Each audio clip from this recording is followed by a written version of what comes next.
कृपा झाली इमारत फळाली, ज्ञानदेवे रचिला पाया उभारिले देवालया। परमपुरुष शौरी पांडुरंगा मुरारी, कमल नयन कान्हा गोपिका चित्तहारी। प्रकट निकट शोभे रुक्मिणी रम्यवामी, सदै धवलहासं विठ्ठलं चिंतयामि। पांडुरंगा करू पांडुरंगा करू पांडुरंगा करू पांडुरंगा करू प्रथम नमन, दुसरे चरण संतांचिया। त्यांच्या कृपादाने कथेचा विस्तारू, बाबाजी सद्गुरु दास तुका। नमामि सद्गुरु शांत सच्चिदानंद विग्रहं, पूर्ण ब्रह्म परानंदं विष्मालंदी वल्लभं। ओम नमो ज्ञानेश्वरा करुणाकरा दयाळा, तुमचा अनुग्रह लाधलो पावन झालो चराचरी। जयांची केली स्मरण, होय सकळ विद्येचे अधिकरण। तेची वंदू श्रीचरण श्री गुरूंचे, ते नमस्कारोनी आता। चारित्र्य गुणातस्य शतकोटी प्रविस्तिरम्, एक एकमक्षरं पुंसा महाचातक्यनाशनम्। सच्चिदानंद रूपाय विश्वोत्पत्त्यादिहेतवे, तापद्रय विनाशाय श्रीकृष्णाय वयं नमः। विठ्ठल विठ्ठल। प्रस्तुत प्राप्त प्रसंगी प्राप्त वेळी करुणावर्णालय पंढरीशी पांडुरंग परमात्म्याच्या सेवेसाठी निवडलेला भंगा आपल्या देशामध्ये, या जगामध्ये नव्हे तर आपल्या तालुक्यामध्ये महान संत होऊन गेल्यात। म्हणजेच संत बहिणाबाई यांचा 6 चरणाचा सुंदर असा भंगा सेवेसाठी निवडलेला आहे। विठ्ठल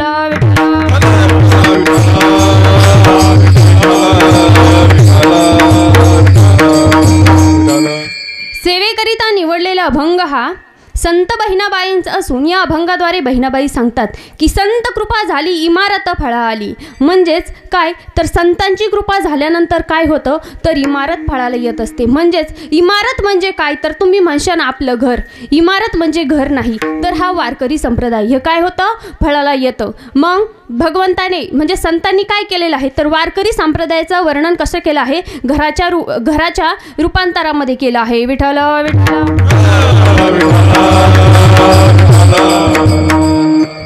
तर अशा प्रकारे संत सांगतात की त्यासाठी मग काय केलं, ज्ञानोबारायांनी पाया रचला आणि तुकोबारायांनी काय केला तर खांब दिला, तसेच नामदेवराय तसेच एकनाथ बाबा असे सर्वांनी काय केलं तर वारकरी संप्रदायाचा पाया उभा करण्यासाठी काय केलं तर मदत केली। म्हणजेच सहभागी झाले ते। तसेच शेवट कोण तर संत बहिणाबाई ज्यांचा आज सेवेसाठी निवडलेला अभंग आहे। तसं तरी अभंगामध्ये काय आहे अनेक संतांचं काय केलेलं आहे नाव घेतलेलं आहे। असं वाटतं की तुकोबरायांचं आहे, ज्ञानोबरायांचं आहे किंवा नामदेवरायांचं आहे, परंतु अभंग कुणाचा आहे तर संत बहिणाबाई यांचा आहे। बहिणाबाई शेवट काय झाल्या तर ध्वज होऊन उभं राहिल्या। ज्यावेळेला वारकरी संप्रदाय उभा राहिला ना, कुणी कळत झालं तर काय झालं संत बहिणाबाई काय झाल्या तर त्या ध्वज होऊन उभं राहिल्या। विठ्ठल विठ्ठल।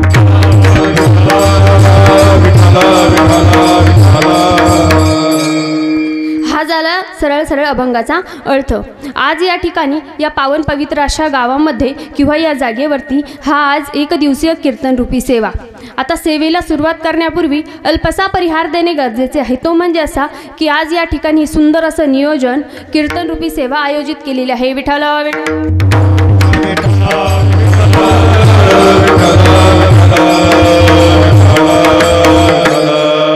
ही सेवा कशा निमित्त नियोजित केलेली आहे किंवा नियोजित केलेली आहे तर आज काय होती वास्तुशांती होती। 1-2 दिवसापासून इथे यज्ञ चालू होता, पूजा चालू होती। आज वास्तुशांती निमित्त असणारे हे हरी कीर्तन आज इथे नियोजित केलेले आहे। ते कोणी केले तर कचरूदादा गोडसे तसेच विक्रमदादा गोडसे या दोघांनी या कीर्तनाचं काय केलं नियोजन केलं आणि आम्हाला सेवेसाठी कॉल केला। तसंच अजून ज्यांनी आम्हाला निमंत्रित केलं ते म्हणजेच अनिकेत दादा तसंच संकेत दादा या दोघांनी देखील आम्हाला या ठिकाणी कॉल केला की ताई तुम्ही सेवा करा म्हणून। विठ्ठल विठ्ठल।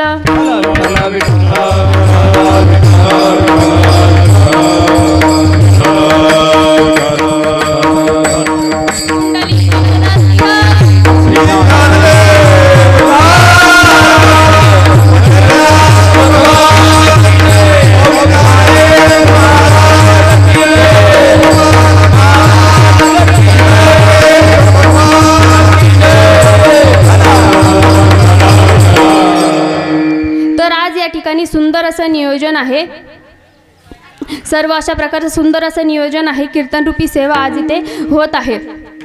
तर दादांवर खूप संतांचा आशीर्वाद आहे. अभंग कोणता घेतला आहे तर संत कृपा झाली इमारत फळा आली. म्हणजेच काय होतं, संतांची कृपा झाल्यानंतर काय होतं, इमारत फळाला येते. आता संतांसाठी कसं आहे ना की त्यांची इमारत म्हणजे काय आहे, भागवत धर्म आहे, तसंच काय आहे, वारकरी संप्रदाय आहे. आणि आपल्यासाठी इमारत म्हणजे काय आहे तर घर आहे. दादांवर संतांची कृपा झाली त्यामुळे काय झालं, त्यांची इमारत फळाला आली. तर अनेक संत आता त्यांचं आता यावर्षी सप्ताह झाला त्यामुळे मी सप्ताहामध्ये होते. प्रत्येक याच्यामध्ये काय होतं, वरग्नीमध्ये त्यांचं नाव होतं. तसंच गावामध्ये इतर जरी कार्यक्रम होत असले तर त्यांचं काय असतं, त्यामध्ये नाव असतं वरग्नीसाठी. म्हणजे काय, त्यांच्यावर संतांची कृपा झालेली आहे, त्यांनी काय केलेलं आहे तेव्हा ही इमारत उभी केलेली आहे. विठाला विठाला.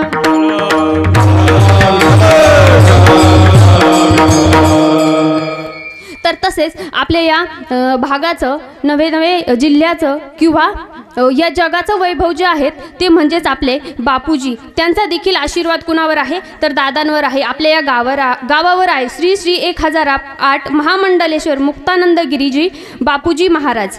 काय तर हे काय करतात, तिथं जे पेशंट येतात त्यांची सेवा करतात, त्यांना बरं करतात. तर असे असणारे बापूजी, त्यांचा देखील दादांवर खूप मोठा असा आशीर्वाद आहे. त्यांच्या कृपेने एवढं मोठं हे काय झालं, देवालय निर्माण झालेलं आहे. विठ्ठल विठ्ठल.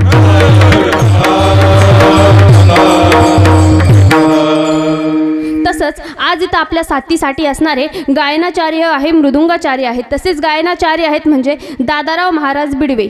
हे खूप सुंदर अशा प्रकारे आपल्याला गायनाची साथ करत आहेत. तसेच माझे काका तुकाराम महाराज जाधव हे देखील इथे उपस्थित आहेत. ते देखील खूप सुंदर अशा प्रकारे काय करत आहेत, आपल्याला साथ करत आहेत. त्यानंतर गोकुळ भाऊ चिवळी, ते देखील चिवळीवरून इथं सेवेसाठी आलेले आहेत. त्यांना देखील खूप खूप धन्यवाद करते. त्यानंतर आपल्या गावातलेच गायक आहेत बाळू काका, त्यांना देखील खूप खूप धन्यवाद करते. त्यानंतर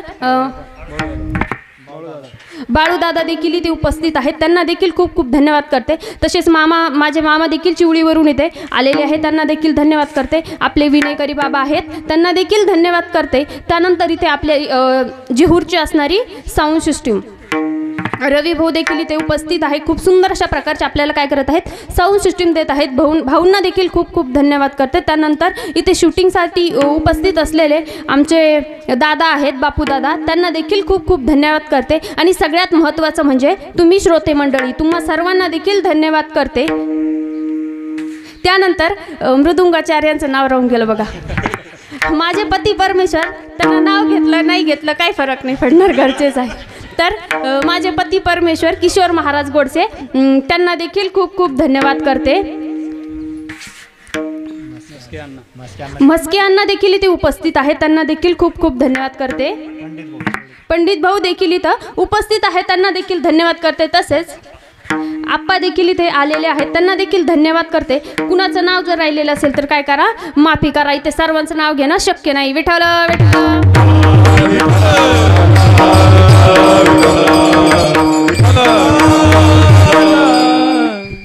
आज सेवेसाठी निवडलेला अभंग कुठला आहे तर संत कृपा झाली इमारत फळा आली. तर आज काय आहे, वास्तुशांती आहे.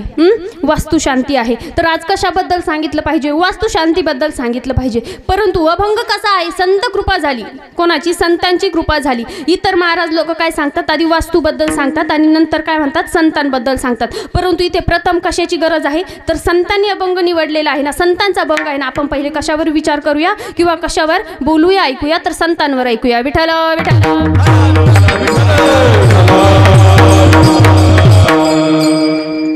आज या ठिकाणी निवडलेला अभंग हा संत बहिणाबाईंचा असून या अभंगाद्वारे महाराज सांगतात की संत कृपा झाल्यानंतर काय होत असतं. काय संत कृपा झाल्यानंतर काय होत असतं. संत कृपा झाली इमारत फळा आली. संत कृपा झाल्यानंतर असं होत असतं की संतांचा जर आशीर्वाद आपल्या डोक्यावर असला ना की आपलं काय होत असतं, भाग्य उदयाला येतं. आपल्यावर जर संतांचा आशीर्वाद असला ना तर काय होतं, भाग्य उदयाला येतं. नवे तर आपली कुठली अडचण असेल, काही असेल, ते सगळं काय होतं, त्या अडचणी आपल्या दूर होत असतात. कशाने तर संतांची कृपा झाल्यानंतर. संतांनी नुसता हात जरी आपल्या डोक्यावर ठेवला ना, आपले सगळे काय होतात, टेन्शन गायब होऊन जात असतात. विठ्ठल विठ्ठल.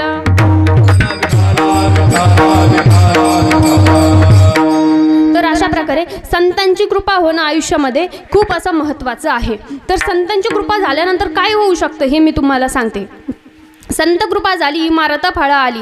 संतांची कृपा झाल्यानंतर महाराज जे वाईट मार्गाला लागलेले लोक आहेत ना ते देखील चांगले होतात.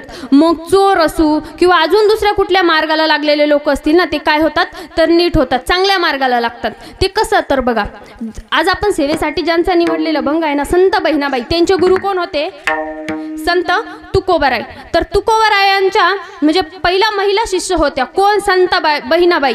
असं नाही बरं का, शिष्य होत्या म्हणजे त्या तुकोबारायांकडे गेल्या मग त्यांनी शिष्यत्व पत्करलं असं नव्हतं. फक्त आणि फक्त तुकोबारायांनी त्यांना स्वप्नामध्ये साक्षात्कार दिला. काय स्वप्नामध्ये तुकोबाराय त्यांच्या आले. तिथून पुढे काय झालं तर तुकोबारायांच्या त्या कोण झाल्या तर शिष्य झाल्या. अशा प्रकारे या बहिणाबाई त्यांचा आज सेवेसाठी निवडलेला भंग आहे. आणि तेच तुकोबाराय काय करतात तर तिथे तुकोबाराय कोण होते? संत. आणि त्यांची कृपा झाल्यानंतर काय होईल? नक्कीच भाग्य आपलं उदयाला येईल. विठ्ठल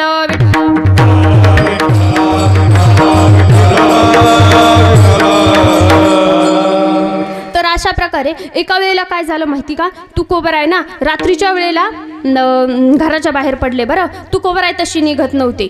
आपण कसं सोबत बॅग घेतो, पर्स घेतो, पण तुकोबारायांना त्याची गरज नव्हती. तुकोबाराय काय घ्यायचे? विणा आणि चिपळ्या. गळ्यामध्ये विणा टांगला, हातामध्ये चिपळ्या घेतल्या की निघले तुकोबाराय. कुठे? चाकणच्या दिशेला निघाले. बरं, लक्षात ठेवा. बरं, पुढे जाऊन विचारीन मी तुम्हाला. कुठे निघाले? चाकणच्या दिशेला. बघू कोणाचा आवाज जास्त होतो. ज्याचा आवाज जास्त निघला त्याला आजचं पाकिट. बरं, मग वाटून घ्यायचं. दोघांचा सेम निघाला तर माझा मलाच राहील. मग विठ्ठल विठ्ठल.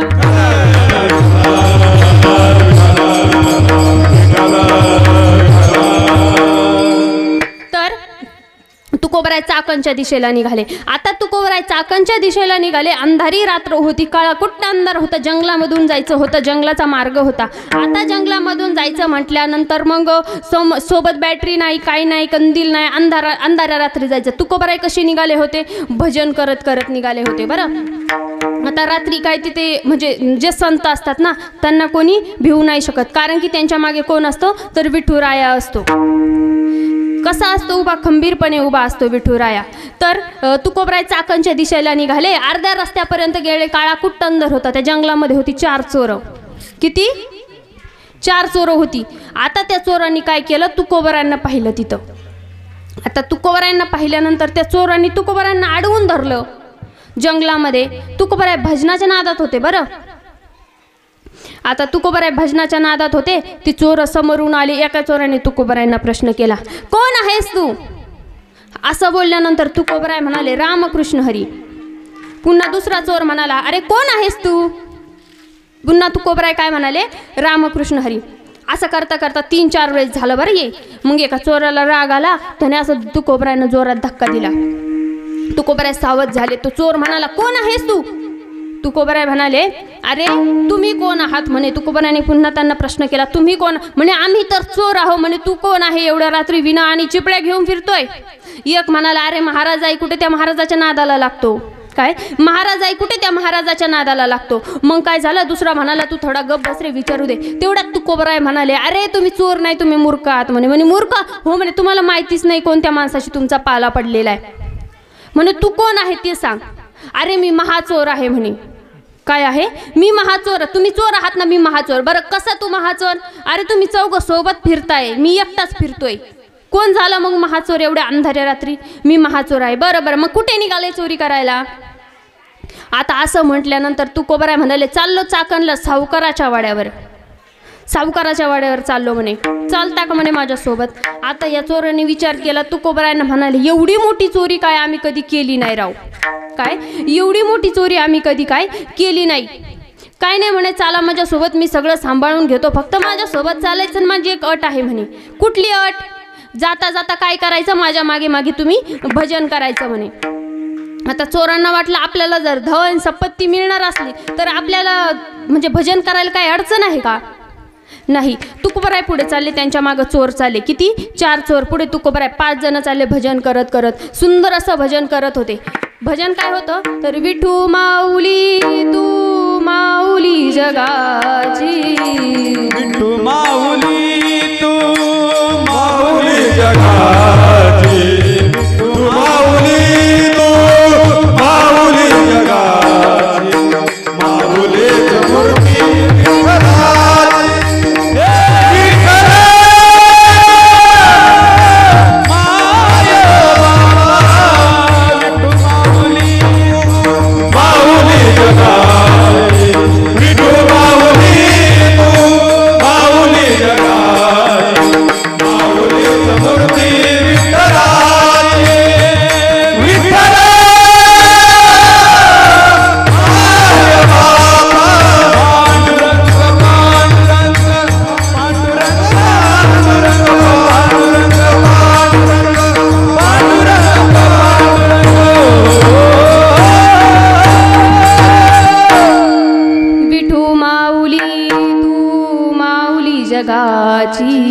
माऊली तू मूर्ती विठ्ठलाची. अशा प्रकारे कोण भजन करत चाललं होतं? तुकोबराय आणि 4 चोरं. तुकोबराय पुढे, त्यांच्या मागे ते चोरं. असं भजन करत करत करत शेवटी कुठे जाऊन पोहोचले? चाकणला जाऊन पोहोचले. किती वाजेला? रात्रीच्या 2 वाजेला चाकणला पोहोचले. बरं, आता तिथे जाऊन पोहोचल्यानंतर आता रात्रीची वेळ होती. वाडा होता बरं तिथं, सावकाराचा वाडा. छोटं मोठं घर नाही, मोठा 3-4 मजलीचा वाडा होता. आणि आता पूर्वीच्या काळी कसं असायचं ना, आता कसे सिमेंटचे घरं निघाले, विटाचे. पूर्वी तसं नव्हतं, मातीचे घरं होते, मातीचे आणि दगडाचे. मग आता वर कसं जायचं? रात्री काय सावकार वाट बघणार आहे वय तो तुकोबरायांची आणि चोरांची, कोणी येणार आहे म्हणून नाही. मग आता वर कसं जायचं हा मोठा प्रश्न पडला. वर जायचं कसं? खूप विचार केला. मग तुकोबरायांनी काय केलं? बाजूला अशा लाकडाच्या काही विट्या म्हणजे दांडू पडलेले होते बरं, लाकडं पडलेले होते छोटे छोटे, ते जमा केले, त्याचे तुकडे तुकडे केले पाय मावन एवढा आणि भिंतीमध्ये ठोकू लागले. एक तुकडा ठोकायचे, त्याच्यावर पाय द्यायचे, पुन्हा दुसरा, पुन्हा त्याच्यावर पाय द्यायचे. असं करत करत तुकोबराय काय गेले?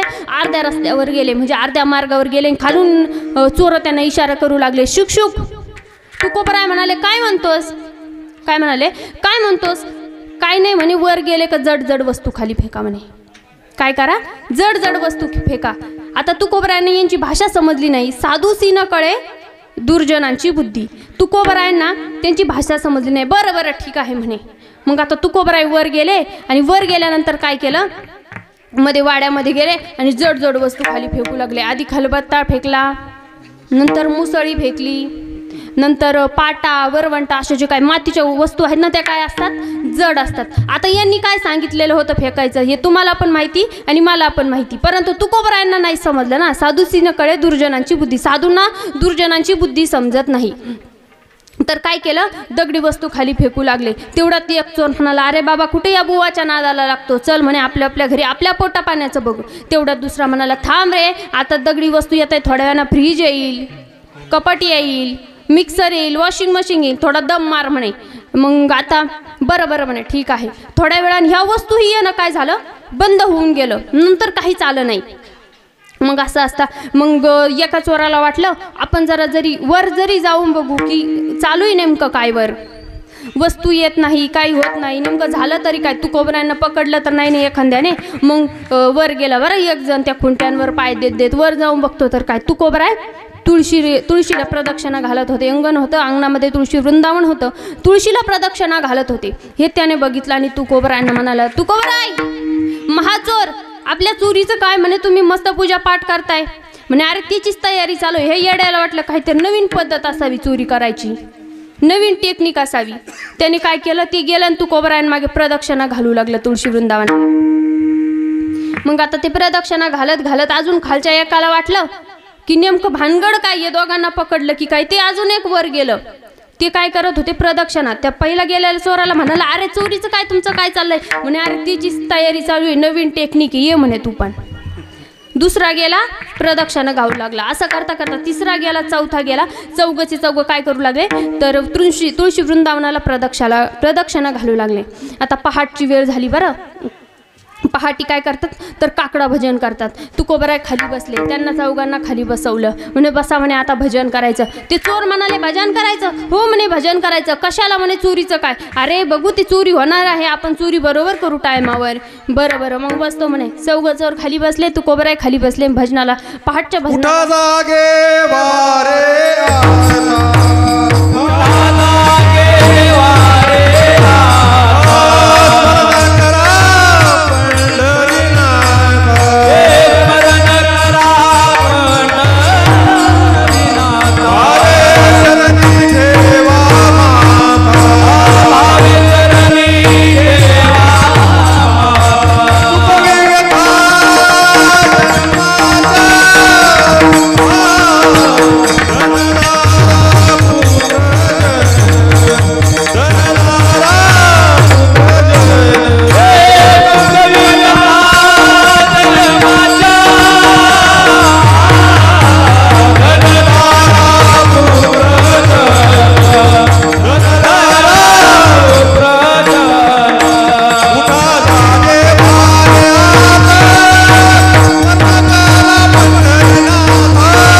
भजन करा पंढरीनाथा. काय करा? तुकोबराय म्हणाले की आता आपल्याला भजन करायचंय. तुकोबराय खाली बसले, चारींना खाली बसवलं चोरांना. आता काय झालं? भजनाला सुरुवात झाली बरं. आता भजनाला सुरुवात झाली, भजन वगैरे आटोपलं. मग त्यानंतर काय झालं? दिवस उगवला, सूर्योदय झाला. सूर्योदय झाल्यानंतर मग आता चोरांना वाटलं आता दिवस तर उगवला, आता आपल्याला काय पळायला जागा नाही आणि मार खाल्ल्याशिवाय पर्याय नाही. विठ्ठल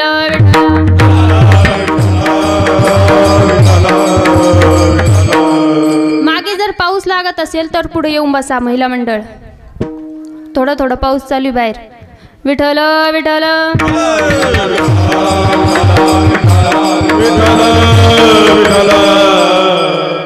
तर मग आता दिवस उगवला. तुकोबरायांचं नामस्मरण चालूच होतं अखंड बरं. तुकोबरायांचं नामस्मरण चालू होतं, काकडा भजन चालू होतं. तेवढ्यात हा आवाज काय झाला? ते सावकार जो होता ना त्याच्या कानावर पडला बरं. त्याने हा आवाज ऐकला आणि तो कुठे आला? बाहेर आला. बघतो तर काय, तर भजन चालू आहे, तुकोबराय आलेले आहे. तो आला तसे तुकोबरायांच्या चरणाला धरलं त्याने. चोरांना वाटलं आता तुकोबराय पकडल्या गेला, आता आपलं काही खरं नाही. त्यांना वाटलं आता आपल्याला पळावं लागतंय, पण दरवाजे बंद. वरून खाली उडी मारली, पण खालून वर उडी मारता येईल का त्यांना वर जायला? नाही. मग आता करावं काय? तेवढ्यात तो सावकार बोलू लागला, तुकोबराय तुकाशेठ, मी तुम्हाला एवढ्या दिवसापासून बोलवत होतो, तुम्ही आले नाही आणि आज असं अचानक रात्रीच्या वेळेला आले. बरं एकटे आले नाही, अजून भजनी मंडळ सुद्धा सोबत घेऊन आले म्हणे. हे कोण होते? चोर होते. तेवढ्यात काय झाला? मुनीमजी आला बरं त्या सावकाराचा. आता मुनीमजी म्हणाला, सावकार सावकार तुम्हाला एक गोष्ट माहिती झाली का? म्हणे कुठली रे बाबा? म्हणे रात्री आपल्या वाड्यामध्ये चोर आले असते, ते 4 जण होते म्हणे, नेमकं हे 5 जण आले म्हणून ते 4 जण आले नाही. काय झालं?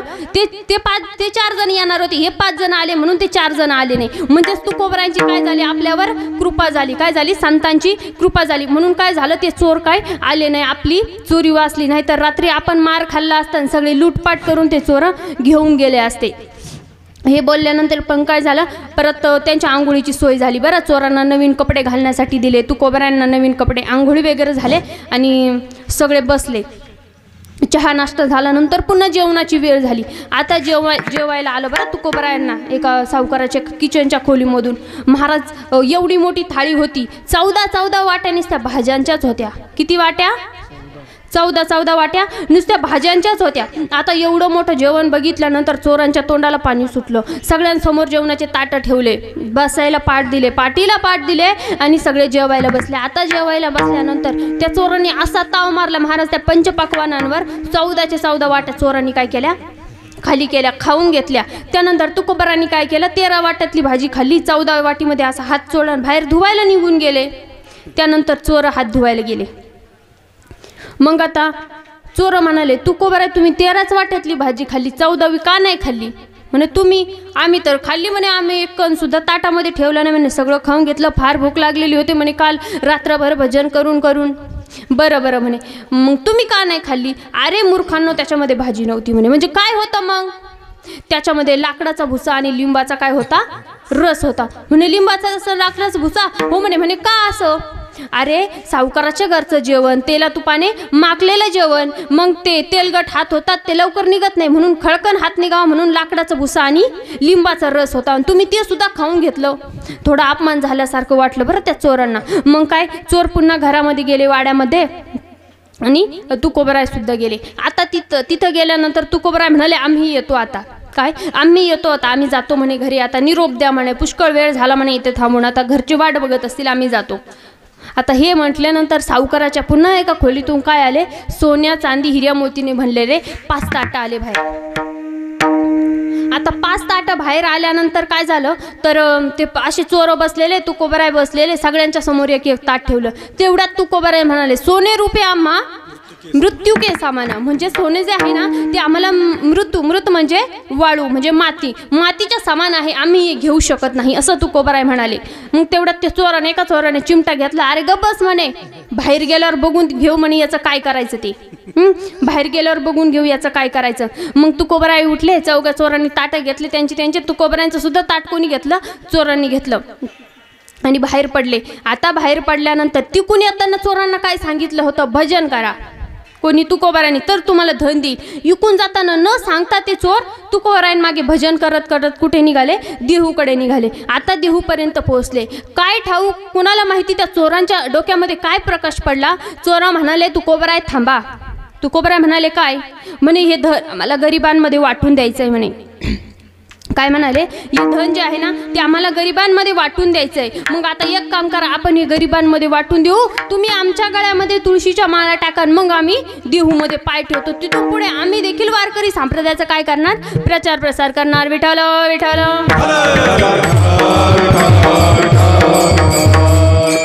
चोर काय म्हणाले? तिथून पुढे आम्ही सुद्धा काय करणार? वारकरी संप्रदायाचा प्रचार प्रसार करणार, असं चोर म्हणाले. बघा महाराज, इथं संतांची कृपा झाली. काय झाली? इथे संतांची कृपा झाली. जे चोर चोरी करत होते त्यांनी लहानपणापासून तर अर्धवय होईपर्यंत काय केलेली होती? चोरीच केलेली होती. तरी देखील ते सुधारले. कशामुळे? तर त्यांच्यावरती संतांची कृपा झाली. यापुढेही जाऊन सांगावायचे झाले तर संतांची कृपा झाल्यानंतर काय होऊ शकतं महाराज? जो पाप्यातला पापी आहे तो देखील काय होऊ शकतो? तो चांगला होऊ शकतो. फक्त आणि फक्त संत एकदा जरी त्याच्या घरी आले ना तरी देखील होऊ शकतं. असाच एक आजामेळ नावाचा ब्राह्मण होता. बरं, तुम्ही नाव ऐकलेलं असेल. आजामेळ नावाचा एवढा हुशार होता. सगळे वेद काय होते? पारंगत होता. म्हणजे सगळे वेद त्याला येत होते. फार हुशार होता तो. परंतु एक दिवस काय झालं? ज्या गल्लीला जायचं नाही ना त्या गल्लीला गेला तो. जे बघायचं नाही ते बघितलं त्याने. एका वैश्याला, एका परपुरुषासोबत त्याने बघितलं. आणि हे बघितल्यानंतर त्याच्या मनामध्ये भावना जागृत झाली, भावना आली. त्याने काय केलं? ती वैश्य जी होती ना तिला घरी आणलं, तिच्याशी लग्न केलं. आता त्या आजामेळाने त्या वैश्यची लग्न केल्यानंतर त्याच्यानंतर त्याला काही वर्षानंतर किती पोरं झाले? 10 पोरं झाले. 10. आता कसं आहे माहिती का? हम दो हमारे दो, नाहीतर हम दो हमारी एक, असंच आहे. पण पूर्वी किती बाया 10-10, 12-12 पोरं असायचे पूर्वी बायांना. तेव्हा दवाखाने नव्हते, काही नव्हते, तरी पण बरं. मग त्या आजामेळ ब्राह्मणाला 10 पोरं झाले त्या वैश्येला. आता 10 पोरं झाल्यानंतर मग यांचं म्हणजे गुजारा कसा करायचा? घर चालवायचं कसं? संसार कसा करायचा? संसार करण्यासाठी काय लागतं? पैसा. मग आता चालवायचं तरी कसं? हा ब्राह्मण होता, याने वैश्यसोबत लग्न केलं. त्याच्यामुळे त्याच्या दारामध्ये कोणी आता येत नव्हतं, कोणीच पाय देत नव्हतं. तर असं असताना काय झालं? तर ते वैश्यसोबत लग्न केलं. 10 मुलं झाले. मग आता करावं काय? मग त्याने काय केलं माहिती का? चोरीचा धंदा चालू केला. रात्री घरामध्ये घुसायचा, चोऱ्या करायचा, लोकांना मारायचा, हाणायचा, असे कामं त्याने सुरू केले. असं करता करता करता त्याचं पुष्कळ आयुष्य निघून गेलं. मुलं त्याचे मोठे होऊ लागले. मग एक दिवस काय झालं? असंच त्या गावामध्ये ना काही संत आले. बरं, काय झाले? संत आले. संतांची कृपा झाल्यानंतर काय होतं? तर त्या गावामध्ये काही संत आले आणि ते पारावर किंवा येशीमध्ये बसलेले म्हातारे असतात ना, त्या म्हाताऱ्यांना त्या संतांनी विचारलं, इथे कोणी हरिभक्त पारायण राहतं का? म्हणजे हरिभक्त पारायण म्हणजे कोण माहिती का? महाराज मंडळी. हरिभक्त पारायण म्हणजे महाराज मंडळी. इथं कोणी हरिभक्त पारायण राहतं का म्हणे? हबप राहतं का म्हणे?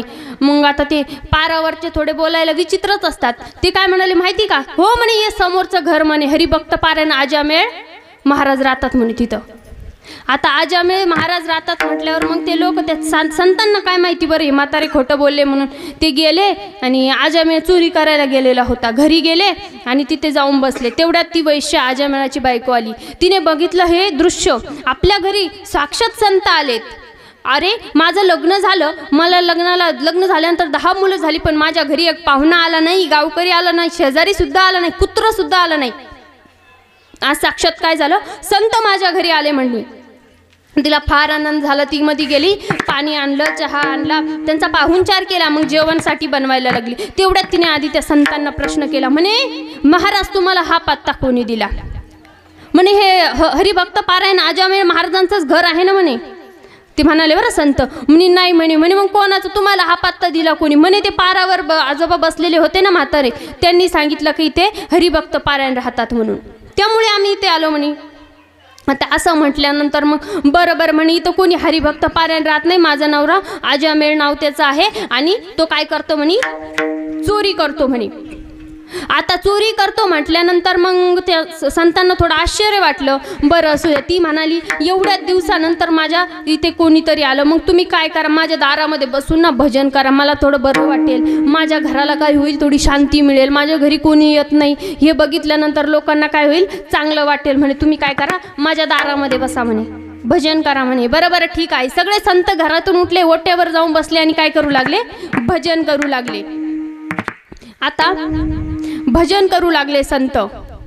आता भजन करू लागले म्हटल्यानंतर मग तेवढ्यात गावकऱ्यांनी बघितलं. त्यांना कसं वाटलं? विशेष गोष्ट वाटली. तेवढ्यात काय झालं? अजामेळ आला चोऱ्या करून. 2-3 पिशव्या भरून सोबत आणल्या. आता अजामेळ चोऱ्या करून आला आणि दारात बघतो तर काय, आपल्या दारामध्ये कोण आहेत? संत आहेत. आणि संत काय करत आहेत? तर भजन करत आहे. हे अजामेळनं बघितलं. त्या संतांना प्रश्न करू लागला, कोण आहात तुम्ही इथे काय करताय म्हणे? उठा म्हणे इथून, असं म्हणू लागले. बरं मग तेवढ्यात काय झालं? त्याची बायको मधून आली आणि म्हणाली की मी त्यांना इथे बसावलं, भजन करायला सांगितलं म्हणे. जेव्हापासून तुम्ही माझ्याशी लग्न केलं, आपल्या घरामध्ये, आपल्या दारामध्ये कुत्रं तरी आलं का म्हणे? आणि आज साक्षात संत आले, संतांची कृपा झाली, आणि तुम्ही म्हणता की उठा इथून, उठवू नका म्हणे त्यांना. आता बायकोचा आदेश म्हटल्यानंतर अजामेळाला ऐकावंच लागलं. मग काय झालं? तर तो घरामध्ये गेला आणि गपचित जाऊन बसला. भजन वगैरे झालं, जेवण झाले. संत म्हणाले आता आम्हाला निरोप द्या, आम्ही येतो म्हणे. तेवढ्यात अजामेळ म्हणाला हो जा म्हणे. तेवढ्यात म्हणाला अजामेळ, संत म्हणाले अजामेळाला, हे बघ अजामेळा, आता तू एक काम कर, तुला किती मुलं आहेत? 10. तू काय करायचं? तुझा 11वा मुलगा जो आहे ना, तुझ्या बायकोच्या गर्भामध्ये आहे, पोटामध्ये आहे, त्याचं नाव, त्याचा जन्म झाल्यानंतर त्याचं नाव काय ठेवायचं? नारायण ठेवायचं म्हणे. आता असं सांगितल्यानंतर अजामेळ म्हणाला बरं ठीक आहे. त्याची बायको म्हणाली हो महाराज, आम्ही हेच नाव ठेवू म्हणे. मग ते संत तिथून निघून गेले. त्यानंतर काहीच दिवसानंतर ती बाई काय झाली? तिला काय झालं? एक मुलगा झाला. बरं आता मुलगा झाल्यानंतर त्याचं नाव त्यांनी काय ठेवलं? नारायण ठेवलं. तो थोडा मोठा होत चालला. तो 8-9 वर्षाचा झाला. त्यानंतर याला काय झालं? काम आता याला करता येणार. पुष्कळ वय झालेलं होतं. 10-11 मुलं झालेली होती. पुष्कळ वय. जे आधीचे 10 मुलं होते ते काय झालेले होते? मोठे झालेले होते. कामधंदा करत होते. परंतु ते कामधंदा तर करत होते, पण ते आई वडिलांना सांभाळत नव्हते. काय करत होते? आई वडिलांना सांभाळत नव्हते. कारण की त्यांना माहिती होतं आपली आई एक काय आहे? वैश्य आहे. आपले वडील काय आहेत? चोर आहेत. मग ते काय करत होते? आपल्या वडिलांना असेच त्याचं काय केलं? चोऱ्या केल्या, घरामध्ये घुसून याला त्याला हाणलं. याची काय सेवा करतात म्हणे या वडिलांची, असं त्यांनी विचार केला. बरं परंतु तो जो नारायण मुलगा होता ना, त्याचा जन्म झाल्याच्या नंतर त्या अजामेळाने चोऱ्या सोडून दिलेल्या होत्या. मग त्याच्यावर कसे संस्कार झाले? जसे आई वडील असतात ना, तसेच त्यांच्यावर संस्कार होत असतात. मग त्याच्यावर अजामेळावर चांगले संस्कार झाले. तो आई वडिलांना जीव लावू लागला. आता आई वडिलांना जीव लावू लागला. मग काय झालं? तर तो अजामेळ ब्राह्मण होता ना, त्याने एवढे पाप केलेले होते की भगवंत वाट बघत होते, याचा कधी पापाचा घडा भरतो आणि कधी मी याला वर नेतो, असं त्याला अजामेळाचे एवढे पाप झालेले होते. आता ते पाप भगवंत मोजतच होतेच. तर त्या मुलाचं नाव काय होतं? नारायण.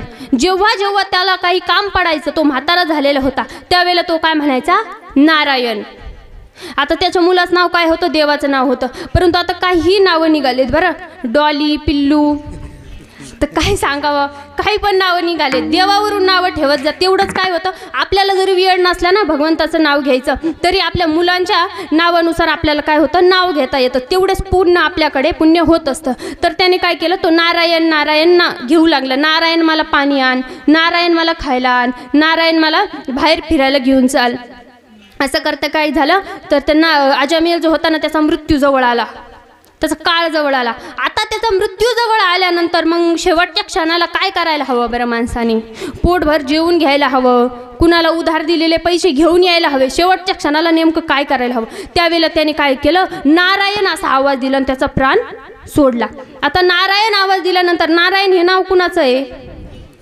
देवाचं आहे. मग देवाचे दूत त्या अजामेळाला घ्यायला आले आणि तो कुठे गेला? वैकुंठाला गेला. ही कृपा कुणाची आहे? तर संतांची. तेच महाराज अभंगाच्या पहिल्या चरणात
संत कृपा झाली इमारत फळा आली.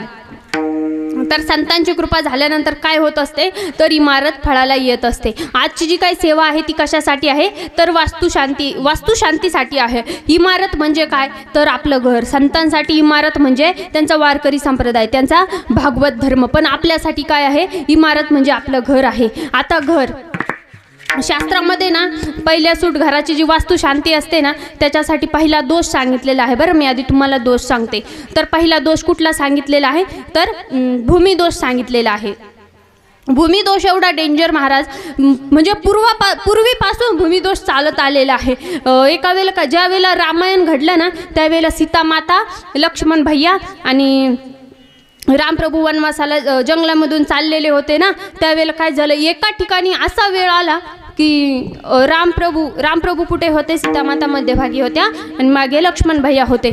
एका जागेवरून एका अंतरावरून चालत जात असताना सीतामातेच्या मनामध्ये असा विचार आला की हे कुणाला आहे वनवास कुणाला आहे रामप्रभूंना आहे. मग मी त्यांच्या मागे का वन भटकू, मी का माझ्या ऐश्वर्याचा त्याग करू, मी का माझं राज्य सोडू असा विचार कुणाच्या मनामध्ये आले सीतामय्याच्या मनामध्ये आला. मग आता असा विचार सीतामय्याच्या मनामध्ये आल्यानंतर तेवढा तो सेम टू सेम विचार लक्ष्मण भैयाच्या सुद्धा मनामध्ये आला. मग लक्ष्मण भैयाने हा विचार केला. पुन्हा काही अंतर चालून गेल्यानंतर त्यांच्या मनामध्ये सद्भाव जागे झाले, चांगले विचार जागे झाले आणि दोघांच्या डोळ्यामध्ये अश्रू आले.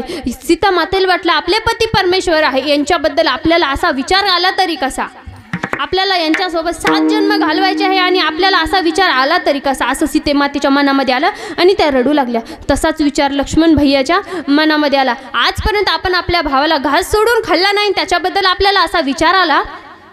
हे म्हटल्यानंतर मग हा असा विचार केल्यानंतर ते दोघं रडू लागले. रामप्रभू पुढे चाललेले होते. त्यांच्या मनामध्ये असा विचार आला. रामप्रभूंना तो रडण्याचा आवाज ऐकायला आला. बरं मागे वळून बघता तर काय सीतेच्या डोळ्यामध्ये काय होते अश्रू होते. आता सीतामातेच्या डोळ्यामध्ये अश्रू होते. रामप्रभू विचारू लागले सीता काय झालं तुला, का रडतेस म्हणे. तेवढ्यात सीतामाता म्हणाल्या काही नाही म्हणे, काही नाही झालं म्हणे. का रडतेस, आपल्याला तुला कौशल्य मातेची आठवण आली, कैकेयी मातेची आठवण आली, का आई वडिलांची आठवण आली, कुणाची आठवण आली. सीतामाता काहीच बोलले नाही. तेवढ्यात रामप्रभूने बघितलं लक्ष्मणाच्या सुद्धा डोळ्यामध्ये अश्रू आहे. लक्ष्मणाला विचारलं लक्ष्मणा का रडतोस म्हणे, काय झालं. लक्ष्मण भैया म्हणाले काही नाही दादा, काही नाही झालं. थोड्या वेळापूर्वी माझ्या मनामध्ये असा विचार आला होता की मी तुमच्यासोबत का आलो, मी माझं ऐश्वर्य सोडून तुमच्यासोबत का आलो, माझं राज्य सोडून माझी संपत्ती सोडून तुमच्यासोबत काय आलो, असा स्वार्थ माझ्या मनामध्ये तेवढ्या अंतरामध्ये जागा झाला. सीतामाता म्हणाले माझ्या मनामध्ये सुद्धा हा स्वार्थ जागा झाला म्हणून माझ्या डोळ्यामध्ये काय आलेत अश्रू आलेत. विठ्ठल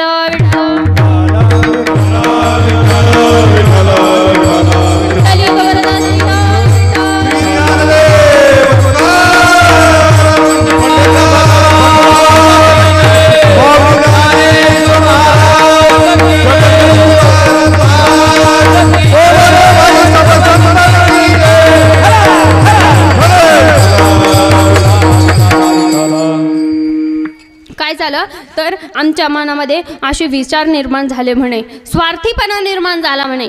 आता महाराज देवांच्या मनामध्ये सुद्धा थोडा स्वार्थीपणा काय होतो निर्माण होत असतो. ते तर देव होते, असू द्या 2 क्षणासाठी स्वार्थीपणा निर्माण झाला. आपण तर एवढे स्वार्थी आहोत, एवढे स्वार्थी. आता भगवंतासोबत कोण, त्यांची बायको आणि त्यांचा भाऊ कुठे गेले, वनवासाला गेले, ते पण 14 वर्ष.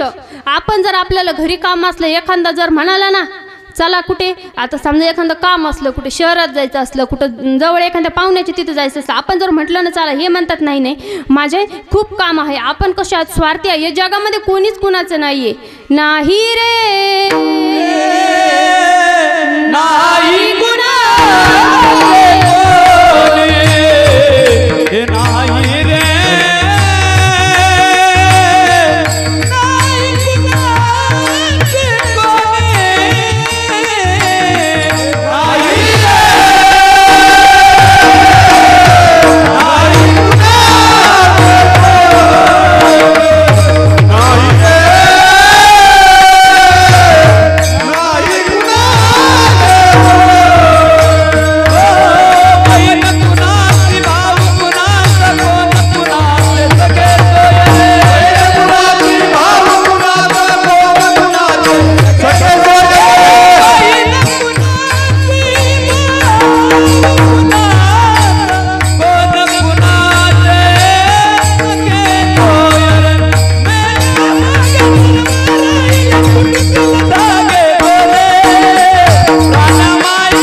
पाहिल्यानंतर तुम्ही काय केलं पाहिजे तर टाळ्या वाजवल्या पाहिजे. ते कुणासाठी म्हणतात तर तुमच्या आमच्यासाठीच म्हणतात. प्रत्येक गोष्ट सांगायची गरज नाही. विठ्ठल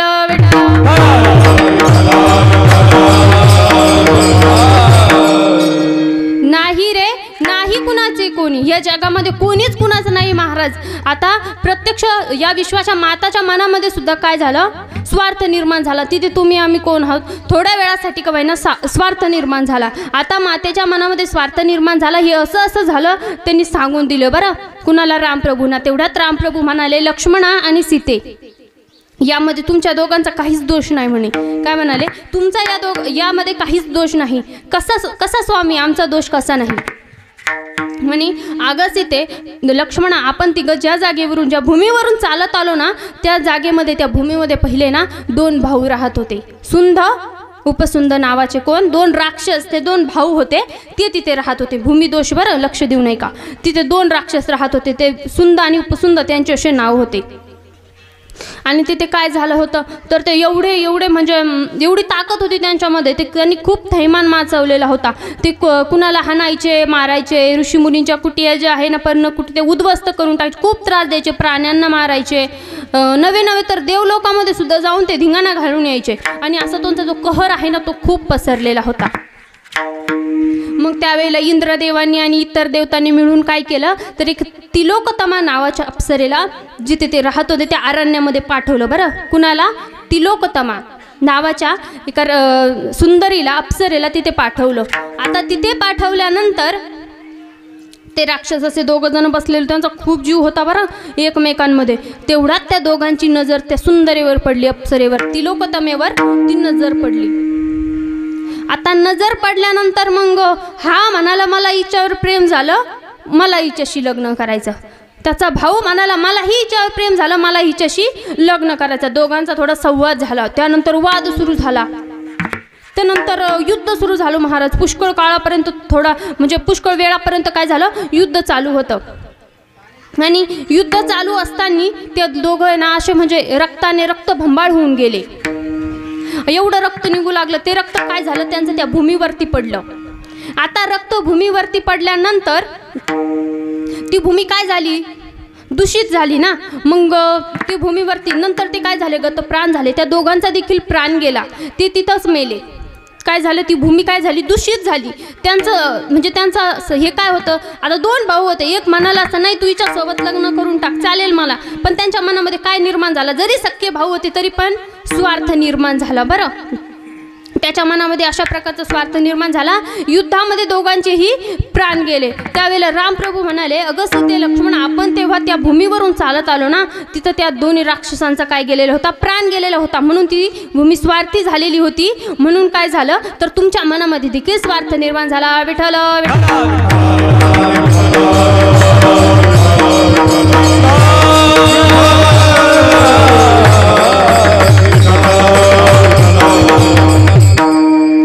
मनामध्ये देखील काय झाला तर स्वार्थ निर्माण झाला असं म्हणाले बरं भगवंत. हा झाला भूमिदोष. भूमिदोष कसा असतो तर असं असतो जर एखाद्या जागेवरती एखाद्याचा प्राण गेलेला असेल तो माणूस स्वार्थी असेल आणि त्या जागेवर जर आपण घर बांधलं तर काय होतं तो दोष आपल्या घराला लागतो. म्हणजे आपल्या आता तो जर अशांत आत्मा असेल ना अशांत शक्ती असेल ना ती शक्ती आपल्या घरामध्ये लागते.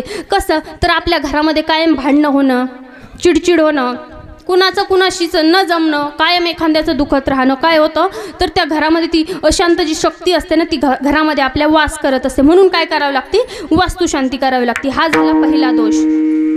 कोणता भूमिदोष.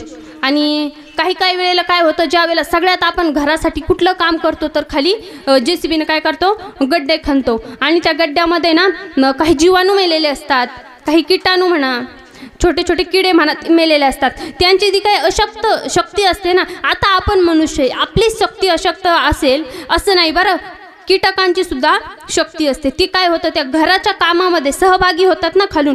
खरं तर आपली म्हणजे आपलं जे काही प्रॉपर्टी आहे ना जमिनी खाली जर बघायला गेलं तर 2च फूट आहे बरं. पण आपण किती फूट खाली खड्डे घेतो 5 ते 6 फूट. मग आता ते खड्डे खणले की त्याच्यामध्ये तो दोषसुद्धा आपल्या घराला लागत असतो. हा झाला भूमिदोष. त्याच्यानंतर दुसरा दोष आहे तो म्हणजे वाळू का दोष. वाळू माहिती ना घरासाठी सगळ्यात महत्त्वपूर्ण असते वाळू. आता जिथून वाळू कुठून येते बरं आपली घरासाठी? विठ्ठल विठ्ठल.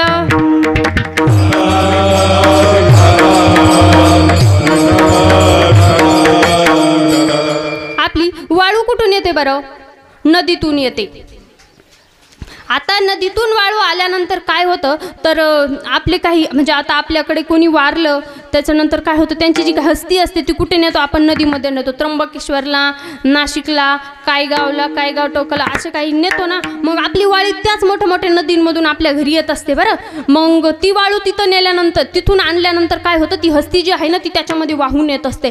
त्या नदीच्या वाळूमध्ये ती हस्ती आहे ना ती वाहून येत असते. एखादा मेलेला माणूस त्याची आत्मा जर अशांत असेल ना ती अशांत शक्ती वाळूच्या रूपामध्ये आपल्या घरामध्ये येत असते.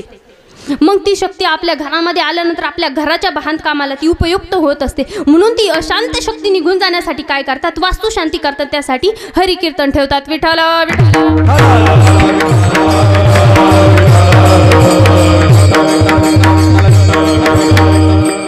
तर हा झाला वाळू का दोष. आता त्याच्यानंतरचा अजून 2-3 दोष आहेत बरं. त्याच्यानंतरचा दोष म्हणजे विटा.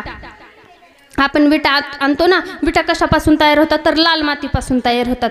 ती माती जी असते ना जिथे भट्टी असते ना तिथे पुष्कळ म्हणजे असं कुत्रं मांजर असतात बरं. एखादं कुत्रं मांजर समजा एखादा पक्षी तिथे जर मेला लोक तिथले काय करतात? उचलून त्याला बाजूला तर नेऊन टाकतात. परंतु त्यांचा जो प्राण गेलेला असतो तो कुठे? तिथं गेलेला असतो. त्यांची जरी आत्मा अशांत असेल ना त्या विटाच्या रूपामध्ये ती जर माती वापरल्या गेली तर ती आपल्या काय होते? घरामध्ये येत असते. त्याच्यानंतर गज देखील कुठून येतात? तर लोखंड हे जमिनीतून निघतं खालून.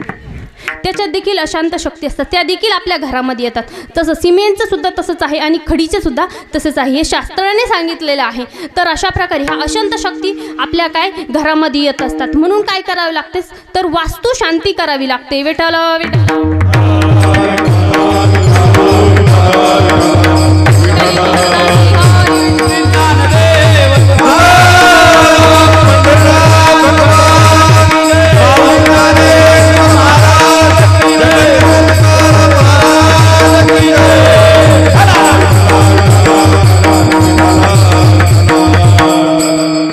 अशा प्रकारे यासाठी आपल्याला काय करावं लागते? वास्तुशांती करावी लागते. जशी की आज इथे दादांनी केलेली आहे.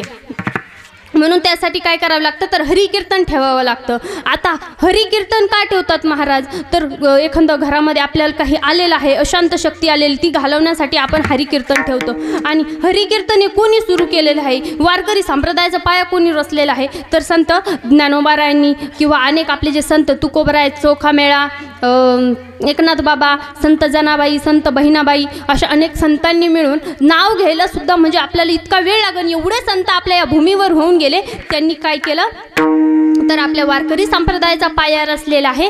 तेच संत म्हणतात की तुम्ही काय करा? भूमिपूजन करा.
इथे भूमिदोष सांगितलेले आहेत बरं.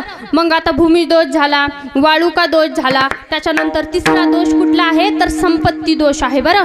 संपत्ती दोष म्हणजे कसा तर आपण जर म्हणजे चांगल्या कामातून जर पैसा कमावला आणि त्याची जर इमारत उभी केली, घर उभं केलं तर काय होत असतं त्या घरामध्ये लक्ष्मी नांदत असते. आणि आपण जर कधी चुकीच्या पैशातून चोरी करून म्हणा, कुणाचे पैसे हिसकावून म्हणा जर घराचं काम उभं केलं ना तर काय होतं त्या घरामध्ये लक्ष्मी येत नसते. काय येत असते अवदासा येत असते. आता अवदासा आणि लक्ष्मी ह्या दोघी कोण आहेत बहिणी बहिणी, जावा जावा नाही बरं, बहिणी बहिणी आहेत. अवदासा आणि लक्ष्मी ह्या दोघी बहिणी बहिणी आहेत. दिसायला सेम टू सेम, काहीच बदल नाही, पण काय आहे एक लक्ष्मी आहे आणि एक अवदास आहे. लक्ष्मी जर आपल्या घरामध्ये आली तर अवदासाची टाप नाही की घरामध्ये पाय ठेवायची, पण जर अवदासा आपल्या घरामध्ये आली ना लक्ष्मी तिथून रिटर्न निघून जात असते.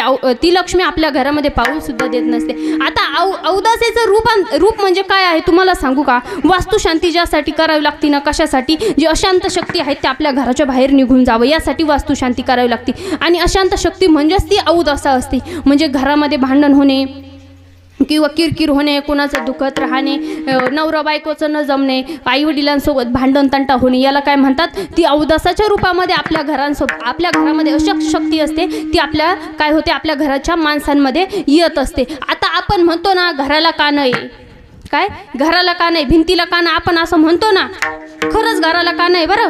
ती वास्तुदेवता जी असते ना, वास्तुदेवता ती काय करत असते तर आपल्या ईशान्य दिशेला ती वास्तुदेवता असते. आपण जर घरामध्ये पॉझिटिव्ह बोललो म्हणजे चांगलं बोललो की बाबा माझ्या शेतामध्ये चांगलं उत्पन्न येऊ दे, किंवा माझ्या लेकरं नोकरीला लागू दे, माझ्या आईवडिलांची तब्येत कायम चांगली राहू दे, आपण जर असं पॉझिटिव्ह बोललं ना ती वास्तुदेवता जी आहे ना ईशान्य दिशेमध्ये ती काय करत असते ऐकत असते. ती काय दिसते आपल्याला आशीर्वाद देते, तथास्तु असं म्हणते.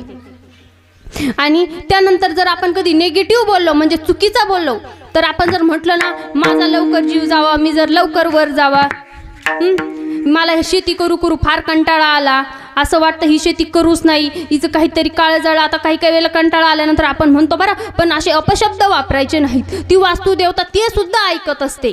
काय करते वास्तुदेवता ते सुद्धा ऐकत असते. त्यानुसार देखील आपल्याला काय करत असते आशीर्वाद देत असते. तथास्तु म्हणत असते. विठाल विठाल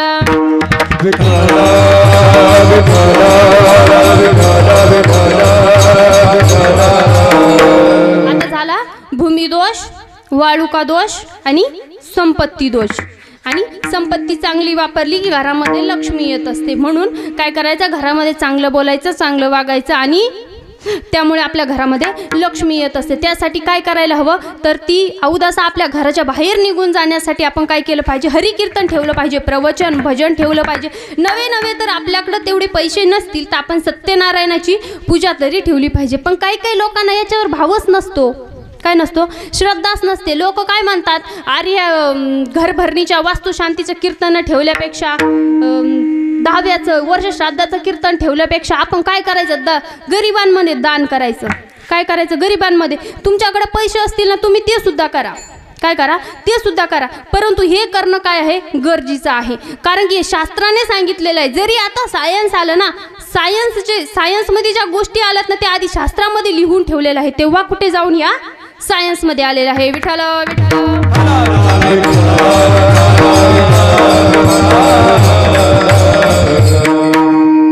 काही लोकांना काय होतं ना फार जीवर येतो बरं परमार्थ करायचा. असाच एक माणूस होता, त्याला एवढं जीवर यायचं का विचारूच नका. नेमकं त्याचे वडील जे होते ना ते काय होते वारकरी होते. ते दरवेळेला काय व्हायचे वारीला जायचे, पंढरपूरला जायचे, आळंदीच्या वारीला जायचे. आता दरवेळेला वारी करायचे दरवर्षी. आणि असं असता एका वेळेला वारी जवळ आली, नेमकं त्याची आजी वारलेली होती. त्या माणसाची आजी म्हणजे जो वारीला जातो त्याची आई आणि त्याच्या मुलाची आजी वारलेली होती. आजी काय करायची मुलगा वारीला गेल्यानंतर रोज देवपूजा करून घ्यायची, सगळं काही नीटनेटकं. आजीला देखील आवड होती, परंतु वारली, वर्ष श्राद्ध वगैरे झालं, तावं झालं. मग आता याला जायचं पंढरपूरला जायचं. मग आता घरी देवपूजा कोण करील बरं. त्याने बॅग वगैरे भरली, त्याला मोठा प्रश्न पडला आता देवपूजा कोण करणार. मग आता काय करावं. बायकोला तर फार कामे असतात, सकाळच्या उठल्यापासून रात्री झोपेपर्यंत बायकोला कामच असते. झोपीमध्ये सुद्धा बायांना कामाचे स्वप्न येत असतील. अशा प्रकारे बायांना फार कामं असतात. मग आता हे काम सांगावं कोणाला. माणसांचं कसं आहे ठोक कामं करतात आणि बसून राहतात. बाईले भांडे घासणं आहे, कपडे धुणं आहे, घर पुसणं आहे, स्वयंपाक बनवणं आहे, सगळं कामं काय बायांनाच करावे लागतात. तुम्ही राग येऊन देऊ नका बरं, तुम्ही पण करतात. तर असे कामं बायांना असतात. मग आता सांगावं नेमकं कुणाला, तर त्याचा मुलगा होता, त्याच्या मुलाचं नाव होतं भावड्या. आता इथे जर कोणी भावड्या असेल तर मानावर घेऊ नका बरं. असंच एका ठिकाणी कीर्तनात म्हटले भावड्या गोट्या, त्यांच्या घरच्या मुलांचं नाव होतं. ते म्हणाले आमच्या भावड्याचं नाव कसं घेतलं कीर्तनात. मी काही इथल्या भावड्याला म्हणत नाही, जो काही म्हणजे कीर्तनामधला भावड्या आहे ना त्याला म्हणते. त्या बाबाचं नाव होतं भावड्या. त्या मुलाला बोलावलं, भावड्या इकडं ये म्हणे. आता भावड्या आला, म्हणे काय झालं बाबा. हे बघ म्हणे मी चाललो आता 15-20 दिवस पंढरपूरला. कुठे चाललो? पंढरपूरला. मग आता मी पंढरपूरला चाललो, तू काय करायचं म्हणे सांगू का. म्हणे काय करू. म्हणे रोज सकाळी लवकर उठायचं आणि काय करायचं, देवपूजा करायची, आंघोळ करायची, देवपूजा करायची. बरोबर म्हणे बाबा ठीक आहे म्हणे. मग ते बाबा गेले पंढरपूरला. त्याचे वडील कुठे गेले?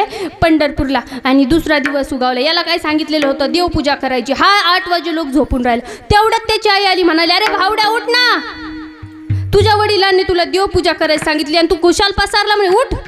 भावड्याला कसं तरी अंगावरून काढलं आणि उठवलं. बिचाऱ्याने काय केली, आंघोळ केली, आंघोळ झाली आणि देवपूजा करायला बसला. आता भावड्याने खूप सुंदर अशा प्रकारची काय केली, देवपूजा केली. देवपूजा झाल्यानंतर म्हणजे देवांना बाहेर काढलं, सगळ्या देवांना आंघोळ घातली, अष्टगंध बुक्का लावला, अगरबत्ती लावली, दिवा लावला आणि देवाऱ्यामध्ये देव ठेवून दिले बरं.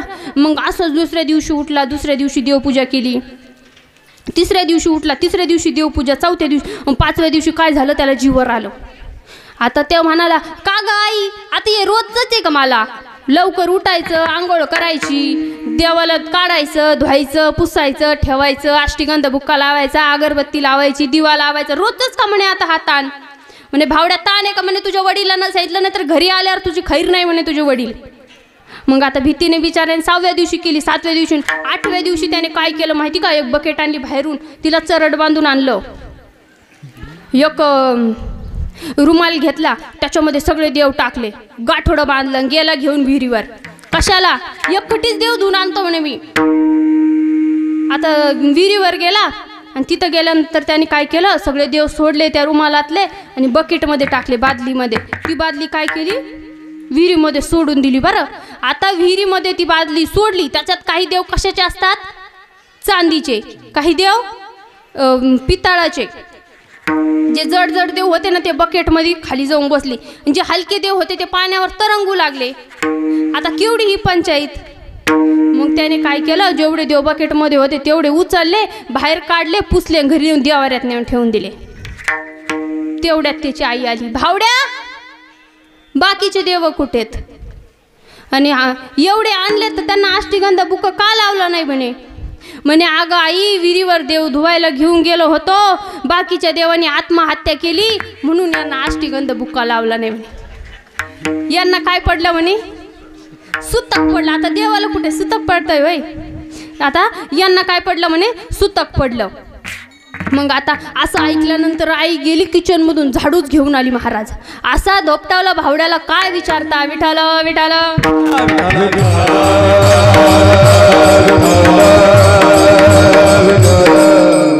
तर असं हाणलं महाराज त्या भावड्याला, काय विचारता. मग त्यानंतर काय झालं, भावड्या रागा रागा रडत रडत निघाला घराच्या बाहेर. भावड्या म्हणजे माणूस होता बरं मोठा, तुम्ही म्हणशान एवढं एवढं लेकरू नाही. भावड्या घराच्या बाहेर निघाला, लग्न सुद्धा झालेलं होतं त्याचं. आणि भावड्या घराच्या बाहेर निघाला. आता घराच्या बाहेर निघाल्यानंतर मग आता दिवसभर इकडं तिकडं भटकला, पोटात अन्नाचा कण नाही, काही नाही का, तर त्याने देवपूजा केली नाही. मग आता काय करावं, रात्रीची वेळ झाली, आई तर आपल्याला घेणार नाही, वडील आपले घरी नाही, मग करावं तरी काय. भावड्या गेला सासूरवाडीला. कुठे गेला, सासूरवाडी. आता जरी आईने घरी मारलं पण सासू जावयाला मारते का, सासूचा काय थाट विचारता महाराज त्या जावयाबद्दल. एक वेळ अशीच आठवलं म्हणून सांगते बरं, अशीच एक सासू होती, तिचा जावई येणार होता तिच्या घरी. जावयाला चहा खूप आवडत होता, चहा दूध कॉफी फार आवडत होती. तिच्या घरी होती म्हैस. काय होती, म्हैस. तिने काय केलं माहिती का, जावई येणार ना म्हणून 4 दिवस आधी काय केलं, त्या म्हशीला पाणीच दिलं नाही. काय केलं, पाणीच दिलं नाही. त्या म्हशीचं लागलं दुखायला, पाणी दिलं नाही म्हणजे तब्येत बिघडेल ना. पाण्यावर सगळं आहे ना आपलं. पाणी पिलं नाही तर आपण कसं आपल्यामध्ये तकवाच राहणार नाही. जरी खाल्लं तरी पाणी काय पाहिजेतच. जेवणाच्या आधी जेवणाच्या नंतर पाणी पाहिजेत माणसाला. मग त्या म्हशीला पाणीच दिलं नाही. आता पाणी दिलं नाही, ती म्हैस अशी झोपून राहिली, खाली पडली. तिचं म्हणजे तिने डोळे पांढरे करून दिले. ती शेजारी आली, म्हणे अगं बाई या म्हशीला काय झालं? म्हणजे पाय ना बाई काय झालं? उठाना नाही, खायना नाही, प्यायना नाही, नेमकं झालं तरी काय हिला? म्हणे का गं हिला काय तू खायला प्यायला देत नाही? म्हणे नाही बाई, डॉक्टरला बोलावलं, रोज चारा देते, पाणी देते, म्हणजे चारा देते म्हणे रोज तिला खायला, हिरवं गवत, वाळेल गवत, पण ना तिला 4-5 दिवसापासून पाणीच दिलं नाही म्हणे. म्हणे का पाणी दिलं नाही? अगं माझा उद्या जावई येणार आहे, दूध जर पातळ झालं मग काय करायचं म्हणे. काय दूध जर पातळ झालं मग काय करायचं म्हणे. जावयाला माझं फार दूध आवडतं म्हणे जावयाला, मग दूध जर पातळ झालं, चहा पातळ झाली मग काय करायचं. मग अशा प्रकारे सासांचा काय असतो, जावयामध्ये जीव असतो. विठाल विठाल.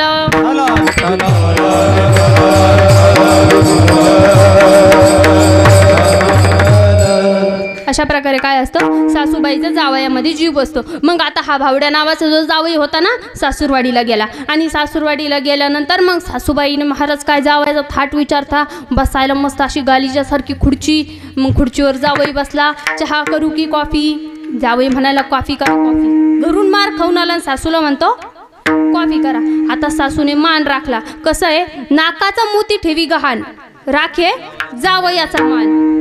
मग अशा प्रकारे मग जावई बसला, त्याला कॉफी दिली, चहा वगैरे घेतला, त्याने कॉफी घेतली. मग सासू म्हणाली, जावई बापू जेवायला काय बनवू? काय जेवायला काय बनवू? तेवढं जावई म्हणाला, सासूबाई चटणी भाकरी चालेल पण जेवण टायमावर मिळायला हवं म्हणे. म्हणे बरं बरं ठीक आहे म्हणे. मग काय झालं, त्यांनी स्वयंपाक बनवला, जेवण वगैरे झालं. दुसरा दिवस उगवला, सकाळ झाली. आता सकाळ झाल्यानंतर पुन्हा सासू म्हणाली, जेवायला काय बनवू? म्हणे काही पण भाजी पोळी बनवा. नाही म्हणे मस्त खीर पोळी भजी कुरडई बनवते म्हणे तुम्हाला. मग जावई बसला. तेवढ्या सासू म्हणाली, जावई बापू एक काम करता ग? म्हणे काय? म्हणे तुमचे सासरे गेले पंढरपुराला, तुम्ही बसल्या बसल्या तेवढी देवपूजा करून घ्या. काय करा? सासरे गेले पंढरपुराला वारीला, तुम्ही तेवढी देवपूजा करून घ्या.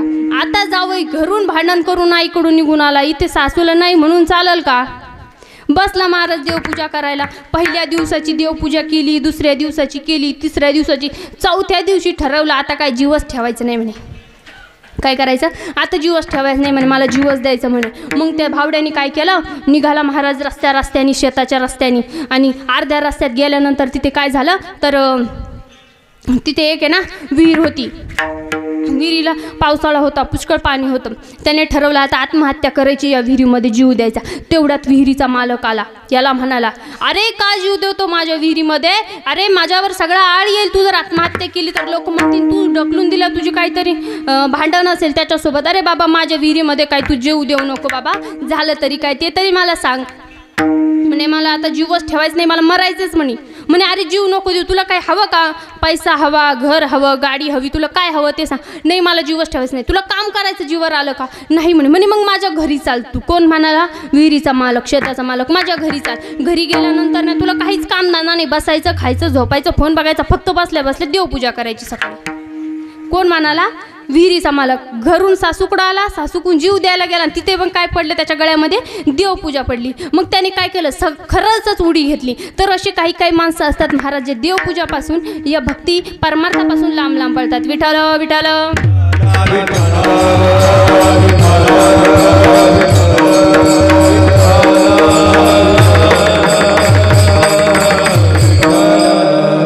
अशा प्रकारे तर तुम्ही काय केलं पाहिजे, देवपूजा केली पाहिजे, हरिकीर्तन ऐकलं पाहिजे, भजनाला गेलं पाहिजे, नामस्मरण केलं पाहिजे.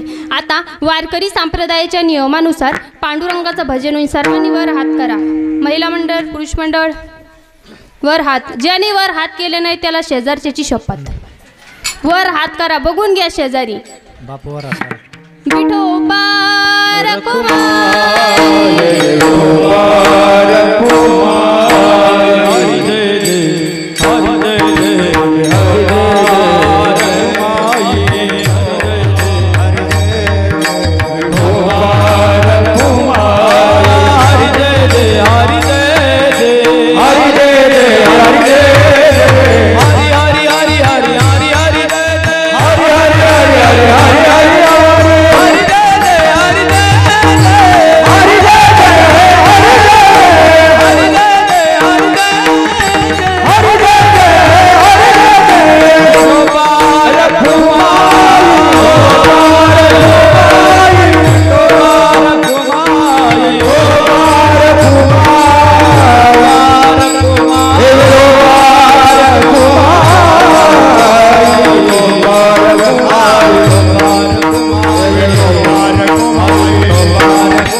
आपण काय केलं पाहिजे तर भजन ऐकलं पाहिजे, कीर्तन केलं पाहिजे. भावड्यासारखं जीवर येऊन चालणार नाही. तुम्हाला जर वाटत असेल आपल्या घरामध्ये लक्ष्मी यावी तर त्यासाठी काय करायला हवं, घरामध्ये हरिपाठ केलं पाहिजे किंवा कीर्तन ऐकलं पाहिजे किंवा भजनाला गेलं पाहिजे. हे आपण काय केलं पाहिजे. नक्कीच तुमच्या घरामध्ये लक्ष्मी आल्याशिवाय राहणार नाही ना अवदासा घरामध्ये काय करणार नाही, पाय सुद्धा ठेवणार नाही. मग घरामध्ये अवदासा येते कशी तर अशांत शक्तीपासून अवदासा आपल्या घरामध्ये येत असते. आता मी तुम्हाला सांगते की वास्तुदेवता जी आहे ना, वास्तुदेवता तुम्हाला म्हणजे तुम्ही पुष्कळ घरभरणीचे कीर्तन ऐकलेले असते बरं. त्यामध्ये महाराज काय सांगतात की ही घरामध्ये ही वस्तू इथे असली पाहिजे, किती पायऱ्या असल्या पाहिजेत. आत्ता मागे इथं शेजारी माझ्या गुरुवारी यांचं कीर्तन झालं, विष्णू महाराज देशमुख, त्यांनी सगळी काही माहिती सांगितली. परंतु त्यांचे इतकं ज्ञान काय माझ्यामध्ये नाही. माझ्या परीने जेवढं होईल तेवढं मी काय करील, सांगण्याचा प्रयत्न करील. विठ्ठल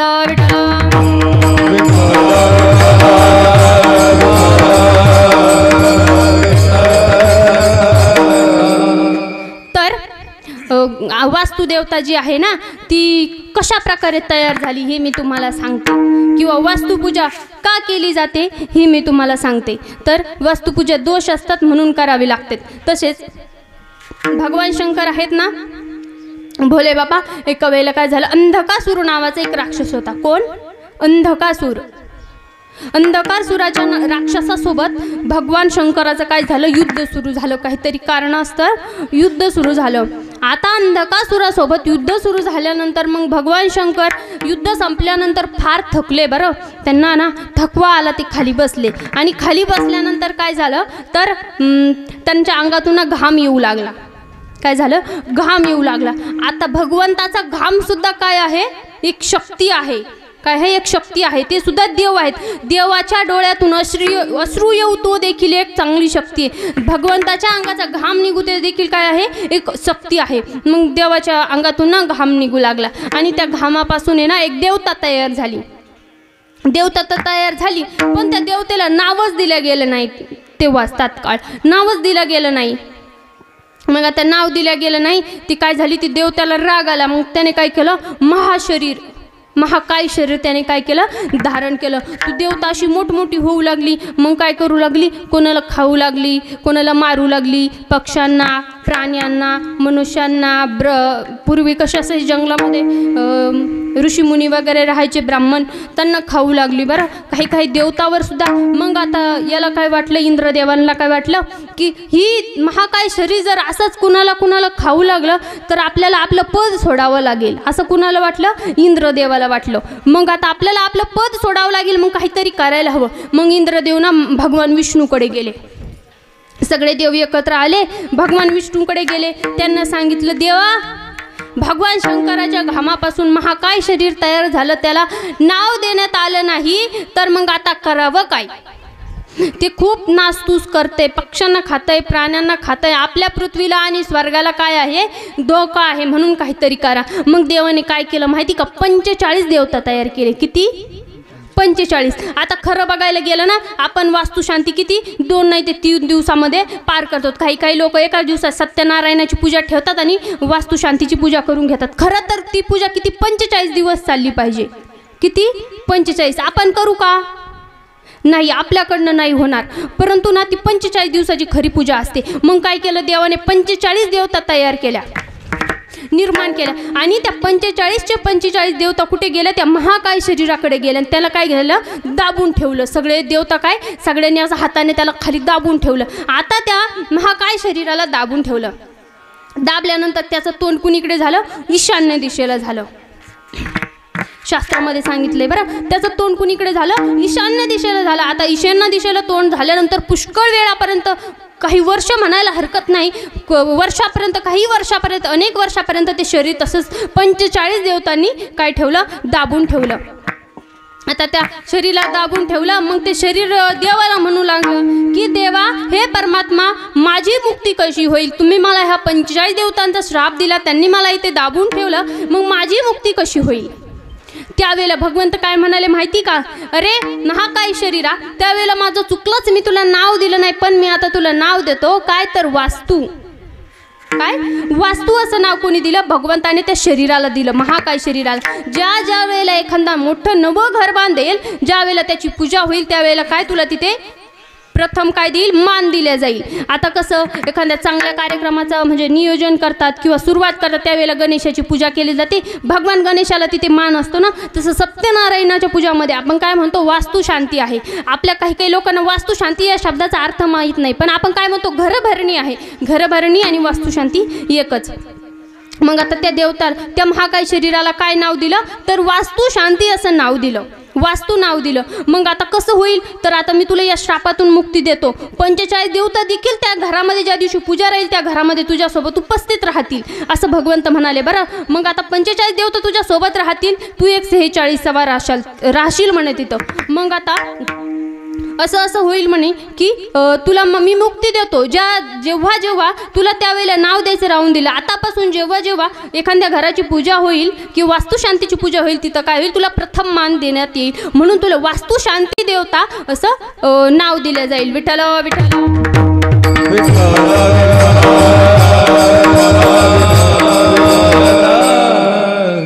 यालाच काय म्हणतात? तर आपण जी वास्तूची शांती करतो ना, हाच तो देव आहे. आणि तो देव घरामध्ये आल्यानंतर वास्तू शांती ज्या दिवशी करतो तो देव आपल्या घरामध्ये आगमन करत असतो. काय करत असतो? आगमन करत असतो. आणि त्याने आपल्या घरामध्ये आगमन केल्यानंतर 45 देवता सुद्धा काय येतात? त्याच्या सोबत तिथं येतात. आता 45 देवता सोबत आल्यानंतर हे बा 32 देवता जे आहेत ना त्या कुठे असतात? घराच्या मधल्या बाजूला असतात. किती? 32 देवता. आणि त्याला दाबून ठेवलेले असतात ना. ज्या दिवशी पूजा असते त्या दिवशी सुद्धा त्याला तिथे काय होतात? दाबून ठेवतात. आणि 13 देवता घराच्या बाहेरून असतात. आणि अशा प्रकारे मग आपण पूजेच्या वेळेला मोहरीचा दिवा लावतो ना, मोहरीच्या तेलाचा दिवा ईशान्य दिशेला, तिथे काय असतो? वास्तुदेवता असते, त्याच्यासाठी तो मोहरीच्या तेलाचा दिवा लावला जातो. विठ्ठल विठ्ठल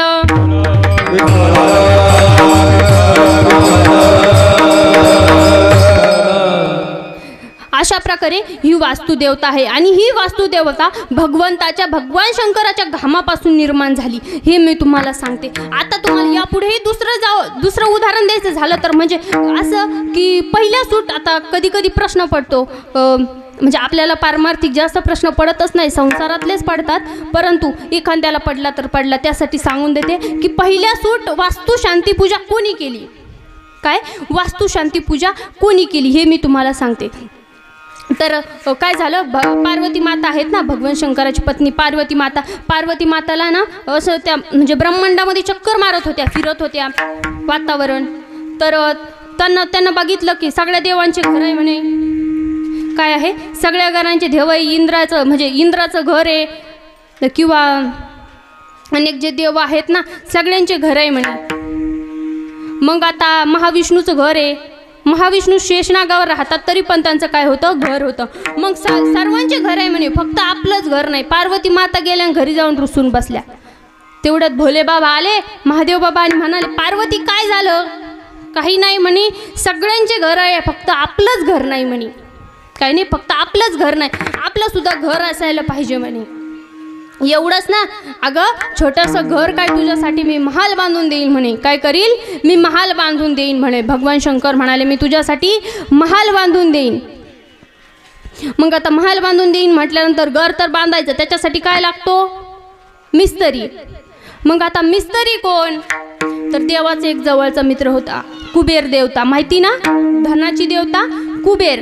आता कुबेर देवताला बोलावले गेलं बरं घर बांधण्यासाठी. कुबेर देवता तिथे आले आणि तिथं आल्यानंतर म्हणाले बोला भोले बाबा काय काम आहे? काही नाही म्हणे, आपल्याला घराचं काम करायचं, मिस्त्री बघा म्हणे. म्हणे मिस्त्री मी आहे ना म्हणे, मिस्त्री मी कुबेर देवता, धनाची देवता, इथे काय कमी म्हणे. आता मग काय केलं? घराचं काम सुरू झालं. महाराज सोन्याचं, चांदीचं, पितळाचं, तांब्याचं, स्टीलचं, जेवढे पण धातू आहेत ना, धातू सोनं चांदी धरून बरं का, हिरे मोती सगळं धरून सगळ्या धातूंपासून काय केलं? एक महाल तयार केलं भगवान शंकरासाठी, पार्वती मातेसाठी. कोणी?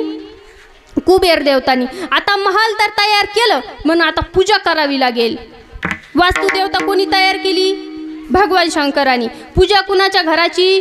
भगवान शंकराची. मग वास्तुपूजा कोण करील म्हणे? वास्तुशांती कोण करील? आता मग आता वास्तुशांती करायची, मग कोण करील आता वास्तुशांती? मग त्याच्यासाठी काय असायला हवा? ब्राह्मण असायला हवा. मग आता ब्राह्मण कुठे शोधायचा?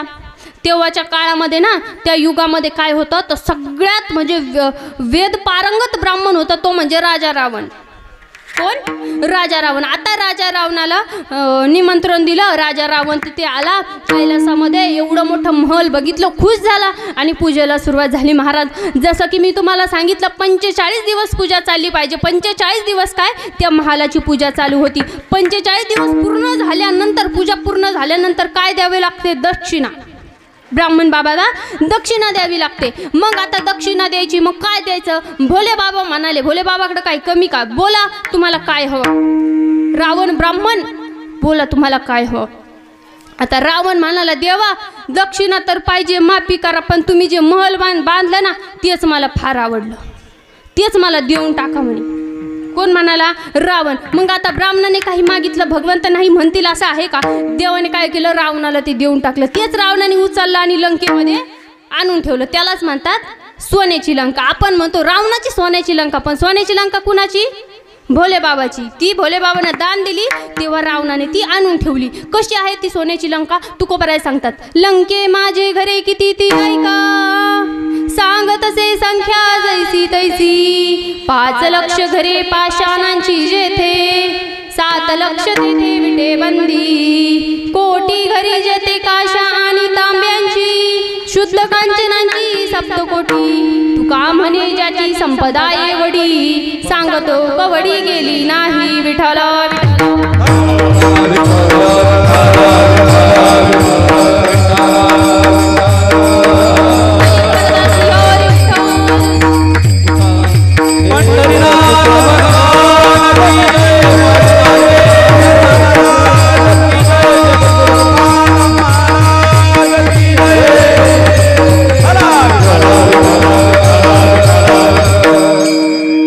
अशा प्रकारे काय आहे, ही वास्तुदेवता अशा प्रकारे निर्माण झाली. किंवा पहिल्या सुटकोनी काय केलं, या वास्तुदेवतेची पूजा केली. ती कोणी केली? भोले बाबांनी केली. तेव्हापासून पृथ्वी तलावर आपले घरं सुरू झाली. नाहीतर म्हणशान अख्ख्या गावात मीच पहिले घर बांधलं. घर कोणी बांधलं पहिले? भोले बाबाने बांधलं. ते कोणी नेलं? रावण ब्राह्मणाने घर नेलं.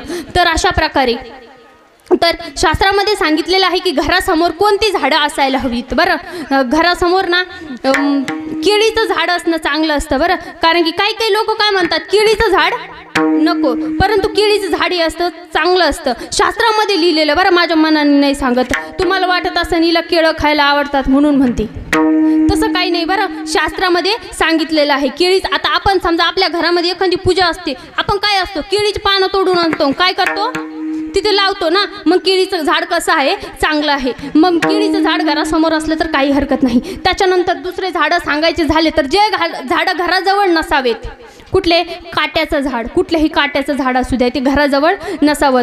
तसंच चाफ्याचं झाड नसावं, जांभळीचं झाड नसावं, वडाचं झाड नसावं. विठ्ठल विठ्ठल.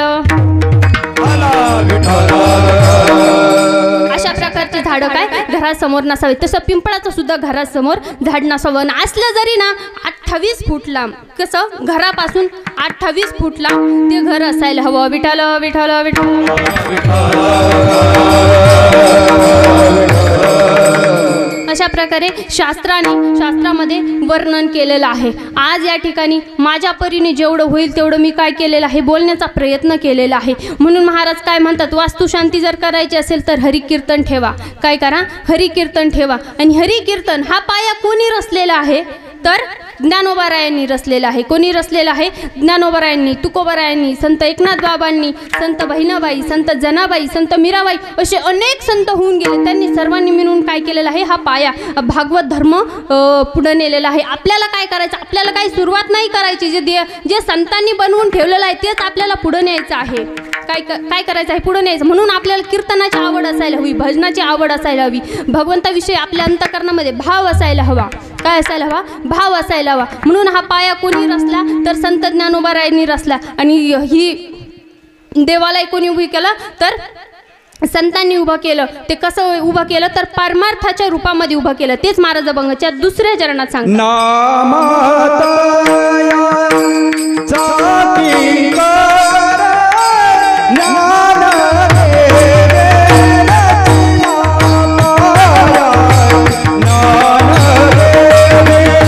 रचले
रचिला पाया उभारिले देवालया.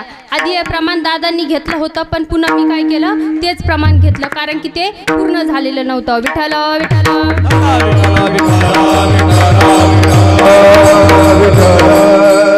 अशा प्रकारे काय करावे लागते, तर ही वास्तू शांती करावी लागते. आज या ठिकाणी मी जो निवडलेला अभंग होता तो संत कुणाचा होता, बहिणाबाईंचा होता. संत बहिणाबाईंचा अभंग होता. अभंग किती चरणाचा आहे माहिती का तुम्हाला? 6 चरणाचा. 6 चरण जर सोडायला गेले ना 6 वाजतील आपल्याला. आपला टाईम आता झालाय, तुमच्या पोटाचा सुद्धा टाईम झालाय, म्हणून आपण काय करूया, सेवा इथेच थांबवूया. सेवा थांबवण्याच्या अगोदर पुन्हा एकदा सांगून जाईल की इथं आपल्या साथीला असणारे खूप सुंदर असे गायनाचार्य आहेत. दादाराव महाराज, तसेच तुकाराम महाराज जाधव माझे मामा आहेत, तसेच विनेकरी आहेत. इकडे आपल्या गावातले भजनी मंडळ, चिवडी भजनी मंडळ दादा देखील इथे उपस्थित आहेत. तसेच आपले आडगावचे दिनकर बापू देखील इथं सेवेसाठी उपस्थित झालेत. त्यांना देखील खूप खूप धन्यवाद करते. तसेच आपले शूटिंगवाले बापू दादा, त्यांना देखील खूप खूप धन्यवाद करते. त्यानंतर सुंदर अशी साऊंड सिस्टीम आहे. तसंच मृदुंगाचार्य देखील आपल्या साथीला आज इथं आहेत. सर्वांना धन्यवाद करते. त्यानंतर श्रोते मंडळी देखील खूप अशा संख्येमध्ये उपस्थित झालात. सर्वांसाठी एकदा टाळ्या होऊन जाऊ द्या. काय आहे सुंदर अशा प्रकारचं आज नियोजन आहे. सेवेला थांबवण्यापूर्वी आपण एक भजन घेऊयात बरं. म्हणजे कसं, दादांची ही जी काही इमारत उभारलेली आहे ना, अशाच अनेक इमारती उभारू देऊ, किंवा त्यांचं जे काही साम्राज्य आहे ना ते अजून वाढवल्या जाऊ, अशी भगवंताला आपण विनवणी करूया. राजा राम राम राम सीता राम राम राम, राजा राम राम राम सीता राम राम, राजा राम राम राम सीता राजा राम राम राम सीता हे राजा राम राम राम सीता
झाल्यानंतर कसे चेहरे फ्रेश होतात ना. खूप सुंदर अशा प्रकारचं महाराजांनी भजन केलं. आवाज देखील खूप सुंदर दादाराव महाराजांचा आहे. त्यांना पुन्हा एकदा धन्यवाद करते. तसेच माझे काका, त्यांना देखील धन्यवाद. आपले भजनी मंडळ ओळखीचंच आहे. यांचा परिचय करून देणं कसं आहे गरजेचं आहे. हे तर बाकीचे आपल्या ओळखीचे आहे, हे कसे आहेत तुमच्यासाठी नवीन आहेत. तसंच आमचे मृदुंगाचार्य किशोर महाराज गोडसे, त्यांना देखील पुन्हा एकदा धन्यवाद करते. विठ्ठल विठ्ठल.